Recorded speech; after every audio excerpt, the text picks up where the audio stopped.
हमको किसी पृष्ठ पर आवेशों के वितरण के बारे में पढ़ना है। आवेशों का वितरण किसी पृष्ठ पर तीन प्रकार से हो सकता है।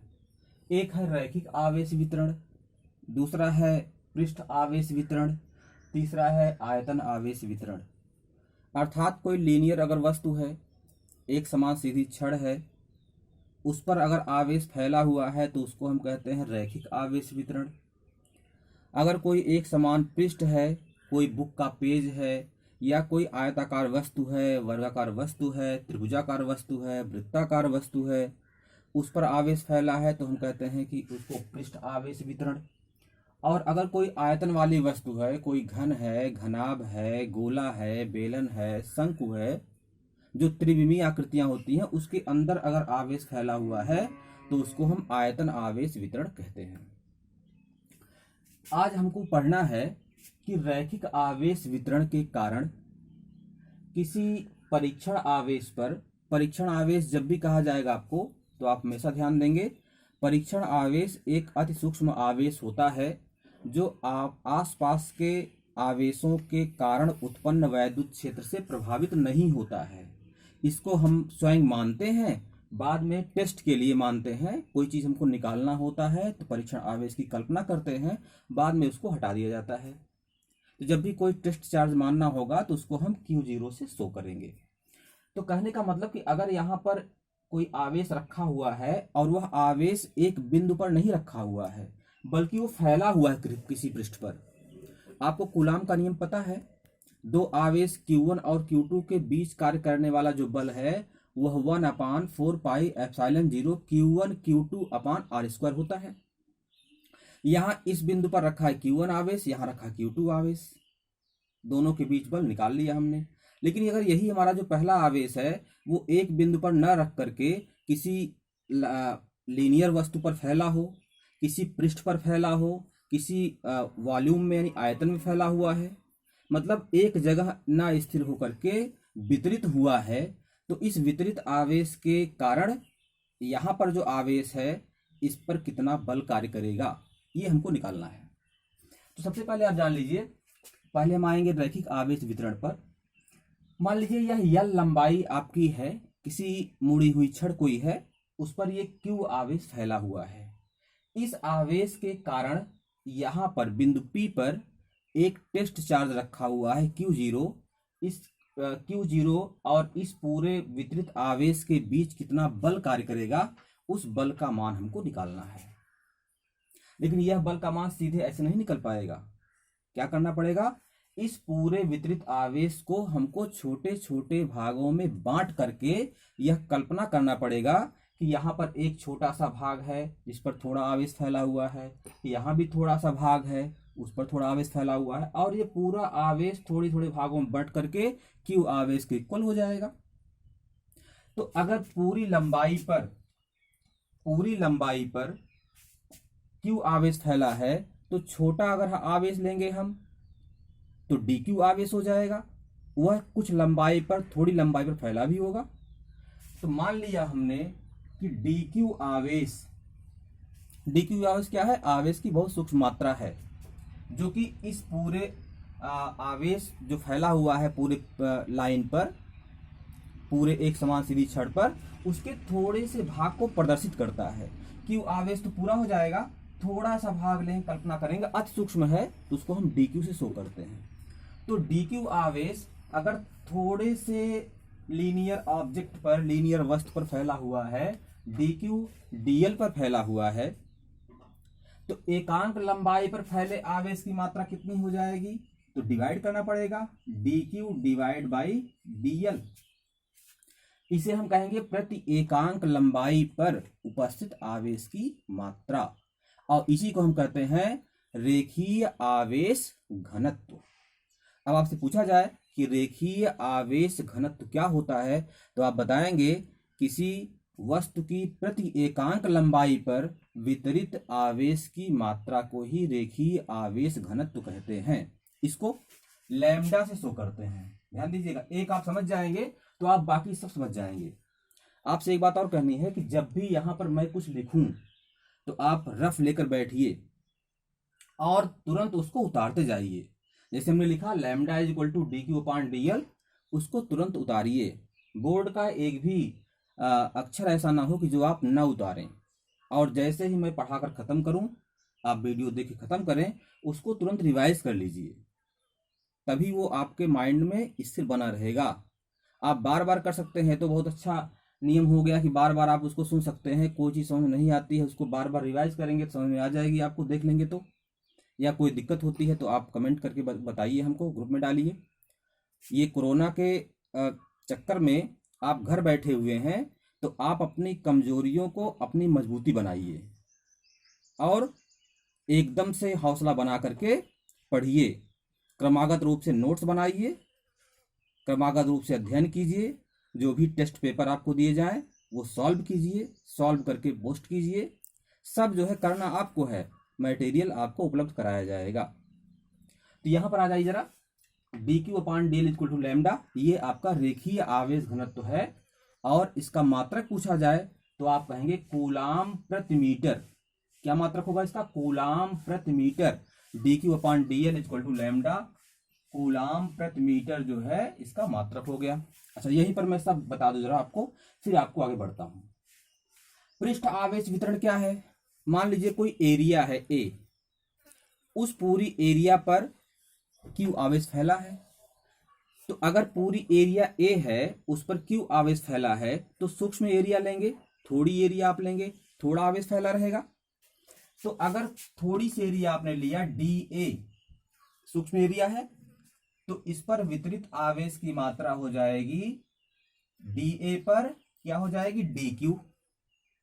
ए क्षेत्रफल पर क्यू आवेश है, तो डी ए क्षेत्रफल पर डी क्यू आवेश हो जाएगा। अब यहां से एकांक क्षेत्रफल पर क्या हो जाएगा? D Q upon D A. अब जो D Q upon D A मिला हुआ है, यह प्रति एकांक क्षेत्रफल पर वितरित आवेश की मात्रा है। इसको हम कहेंगे पृष्ठ आवेश घनत्व, और इसको दिखाएंगे सिग्मा से। सिग्मा, पृष्ठ आवेश घनत्व को दिखाते हैं सिग्मा से। ये आप दो समझ गए होंगे। तीसरा क्या है? आयतन आवेश घनत्व। मान लीजिए क्यू वही आवेश पूरे वॉल्यूम में फैला हुआ है, अर्थात मान लीजिए कोई गोला है, गोले के वी वॉल्यूम में क्यू आवेश फैला हुआ है, तो थोड़ा सा आयतन लेंगे तो थोड़ा सा आवेश फैला होगा। तो अगर डीवी आयतन में डी क्यू आवेश फैला हुआ है, तो प्रति एकांक आयतन में फैले आवेश की मात्रा हो जाएगी डी क्यू अपान डीवी। डी क्यू अपान डीवी प्रति एकांक आयतन में वितरित आवेश की मात्रा है। इसी को आयतन आवेश घनत्व कहते हैं। इसको दिखाते हैं रो से, रो। अब आपसे रो का मात्रक पूछा जाए तो आप कहेंगे कूलाम प्रति घन मीटर। कूलाम आवेश का मात्रक और नीचे आयतन है तो घन मीटर, तो कूलाम प्रति मीटर क्यूब या कूलाम प्रति घन मीटर, यह आयतन आवेश घनत्व का मात्रक है। पृष्ठ आवेश घनत्व का मात्रक कूलाम प्रति मीटर स्क्वायर। तो आप लैम्डा से, सिग्मा से और रो से, तीनों से परिचित हो गए। इन तीनों का यूज अभी होगा, एक बता देंगे आपको, बाकी दो बिल्कुल उसी तरह से हैं। अब हम पहले वाले पर आते हैं। अब इस पर आप आ जाते हैं, रैखिक आवेश वितरण को आपको समझाते हैं।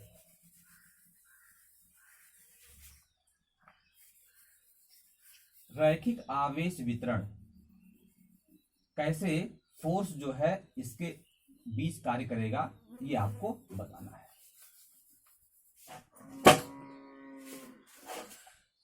ध्यान देना है आपको, यह पूरा क्यू आवेश पूरे लाइन पर फैला हुआ है।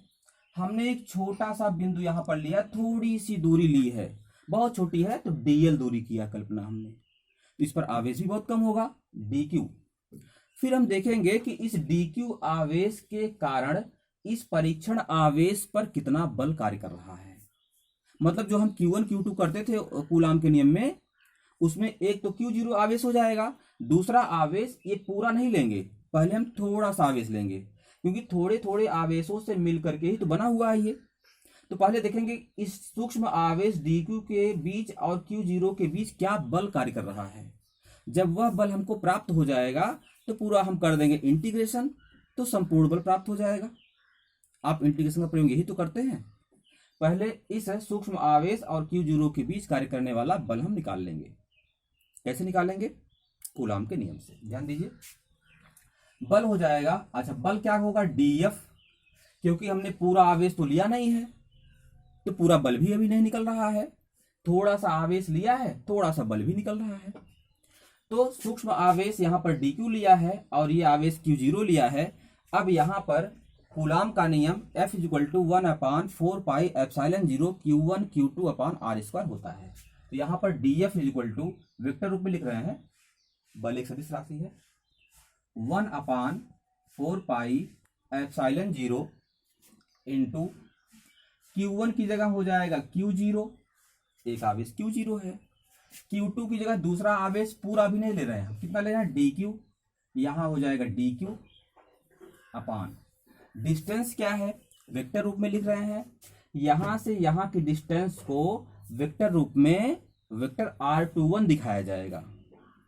वेक्टर R21 और वेक्टर R21 का परिमाण क्या होगा? ऐसे लिख दे रहे हैं उसको, वेक्टर R21 ऐसे वेक्टर लगा करके इसका मॉड कर दीजिए, स्क्वायर लगा दीजिए। ये क्लियर हो गया होगा आपको, क्योंकि जो वेक्टर R21 है इसका मॉड, आप चाहे तो मॉड हटा दीजिए, वेक्टर हटा दीजिए, दोनों एक ही चीज है। चाहे आप R21 लिख दीजिए और यहाँ वेक्टर हटा दीजिए, मॉड हटा दीजिए, एक ही चीज हो गई वो। तो ये परिमाण को शो करेगा। यहां से यहां का परिमाण आपका R21, और R21 की वैल्यू क्या है? R2 - R1। कैसे? कल बताया गया था। ये त्रिभुज है, मान लीजिए ये बिंदु A होता B होता, तो OA + AB = OB। तो AB की वैल्यू निकालनी है, क्या होगा? OB - OA। तो R2 में से R1 घटा देंगे आप, आपको R21 की वैल्यू मिल गई। तो यह दूरी आपकी R21 है, तो हो जाएगा R21 का होल स्क्वायर। तो इतना बल कार्य करेगा। दिशा के लिए क्या करोगे? दिशा के लिए यहां पर वेक्टर R21 लिख करके यहां पर कैप लगा देंगे। ये दिशा के लिए हो गया एकांक सदिश। R21 की दिशा में यह एकांक सदिश हो गया, तो दिशा को शो करेगा ये, और यह आपका परिमाण हो गया। अब यहां पर आ जाइए आप, DF =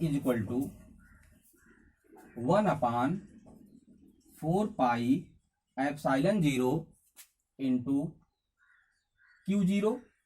DQ की वैल्यू यहां से रख दीजिए। रेखीय आवेश घनत्व के पदों में जो वैल्यू आपको पता है वो वैल्यू आप रख दीजिए उसकी, DQ की। तो DQ का मान हो जाएगा लैम्डा इंटू DL। तो यहां हो जाएगा DQ = लैम्डा इंटू DL। इतना क्लियर हो गया होगा। अपान मॉड ऑफ R21 का whole square into R21 cap. इतना क्लियर हो गया आपको। अब यहां पर DF =